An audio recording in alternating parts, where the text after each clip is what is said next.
자, 이번에는 저희 올리패스 한번 살펴볼 텐데요. 가히 좀 충격적이다라고 좀 말씀을 드릴 수 있는 종목이 되겠습니다. 일단 오늘 거래 자체는 16만 건 이어지고 있고, 주가는 현재 하한가입니다. 하한가인데, 차트가 뭐 여기서 멈춰 있는 것처럼 보여요. 그러니까, 시가부터 점화를 갔기 때문에, 차트 이렇게 그려진 부분이 되겠고요. 점화를 갔다는 거의 의미를 좀 간단히 좀 되살펴보자면, 시작하자마자 하한가를 갔다는 거는 급락한 것도 아니고 시작하자마자 갔다는 거는 이미 장 시작 전에 악재가 이미 터져 있었다. 그래서 그거에 대한 공포 심리가 시가부터 강한 매도로 터져 나왔다. 라고 볼 수 있습니다. 당연한 얘기입니다. 기존의 추세를 보시게 되면 매도 포인트는 있었습니다. 분명히. 보시면 단기적으로 항상 11선에 대한 지지라인 굉장히 강력했습니다. 더 짧게 보면 5일선도 역시 지지를 좀 받아줬어요. 그래서 급등 전이라고 볼 수 있는 11월 달부터 보시게 되면 5일 라인 이탈 마감하지 않았고요. 이탈 마감한 순간부터 밀렸고 돌파 후 재상승하는 모습, 또 이탈 후 하락하는 모습, 또 돌파 후 재상승했죠. 뭐 이런 모습들을 보여주면서 최근에도 마찬가지로 5일선과 또 전 거래일 기준으로 22평, 62평 모두 이탈이 나왔습니다. 그러면 이것만 봐도 사실은 이미 내부자 거래 혹은 매도가 좀 있었을 것이다 라고 추측될 수 있는 부분이고요. 다만 이제 여기에 대해서 아시는 분들은 좀 파셨을 것 같지만 대부분의 분들은 좀 물리셨을 가능성이 좀 높거든요. 그래서 올리패스 한번 살펴볼 거고, 이게 과연 이제 진짜 마지막 바닥인지 더 하락할 여지가 있을지 좀 보는 시간을 이어보도록 하겠습니다. 자, 일단 기업 이슈 먼저 좀 보겠습니다. 자, 종목명 올리패스입니다. 올리패스인데요. 치료제, 또 바이오 신약 이런 걸 이제 연구 개발하는 기업이 되겠습니다. 제약바이오 관련 기업들이 고수익 또 고위험입니다. 그래서 대표적인 뭐 하이리스크 하이리턴의 종목이고, 올리패스 같은 경우는 이제 2006년 설립된 기업인데 뭐 RNA 치료제 신약을 주 사업으로 영위하고 있죠. 자, 상장일은 2019년도였습니다. 19년 기준 매출액은 3억인데 이 매출액을 봤을 때 저희가 딱 알 수 있어야 됩니다. 이 종목은 기술 특례 상장된 기업이고, 뭐 코스닥, 코스피 하면은 매출액이 얼마 돼야 되고 어쩌고 그와 상관없이 미래 가치를 선반영해서 상장된 기업이다 라는 부분을 좀 생각을 해 주셔야 되겠고요. 물론 변수는 있을 수 있습니다. 근데 일단 확실한 한 가지는 한 번도 기술 특례 상장된 기업이 10년 내에 상폐된 적이 한 번도라고 말씀드리긴 좀 어려울 것 같고, 혹시 모르니까요. 근데 없습니다. 거의 없습니다. 제가 알기로는 거의 없습니다.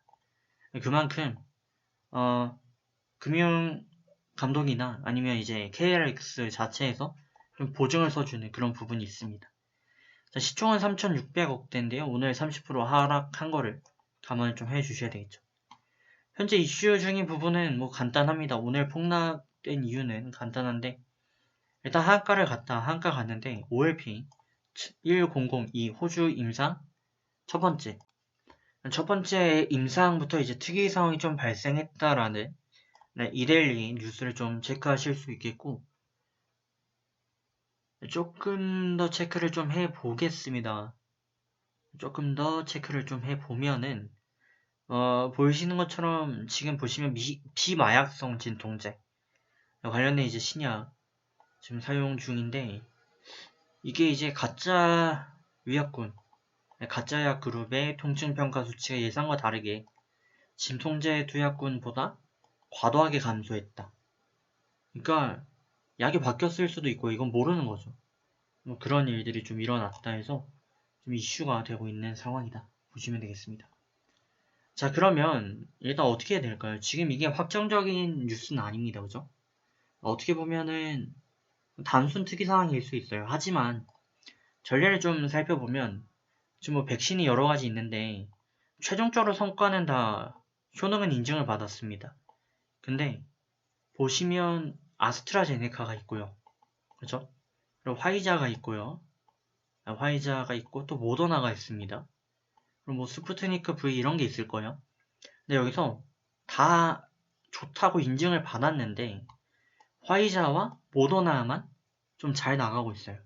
무슨 말이냐? 이 스푸트니크 V 같은 경우는 초반에 푸틴이 설레발을 쳤죠. 그래서 뭐 임상 1상 때부터 우리는 미국보다 빠르게 개발을 했다. 끝났다. 게임 끝났다. 이래버렸고요. 아스트라제네카 같은 경우는 중간에 좀 실험 결과가 좀 애매했어요. 그러다 보니까 신뢰를 잃었단 말이죠. 그러니까 올리패스도 일단 그 부분은 적용이 됩니다. 하지만 이게 완전 실패냐? 이것 때문에 하한가를 갈 정도냐? 이거에 대해서 이제 의견이 갈릴 수 있어요. 그럼 앞으로 어떻게 좀 대응을 이어가야 되겠느냐? 일단은 뭐 알고 매도 포인트가 좀 나왔다라고 보여지는 이전 구간들 보실 수 있고, 그리고 이제 물리신 분들은 일단은 관망이 맞습니다. 네. 추매 안 하는 게 좋고요. 무조건 빠져나간다? 이것도 무조건 능산 아니에요. 그렇기 때문에 일단은 관망을 좀 추천드리도록 하겠고, 일시적이나마 슈팅이 나오거나 아니면 이제 내일쯤 만약에 하락이 그치게 되면 제일 먼저 턴어라운드를 위해서 찍어야 되는 라인이 60분봉 5일선입니다.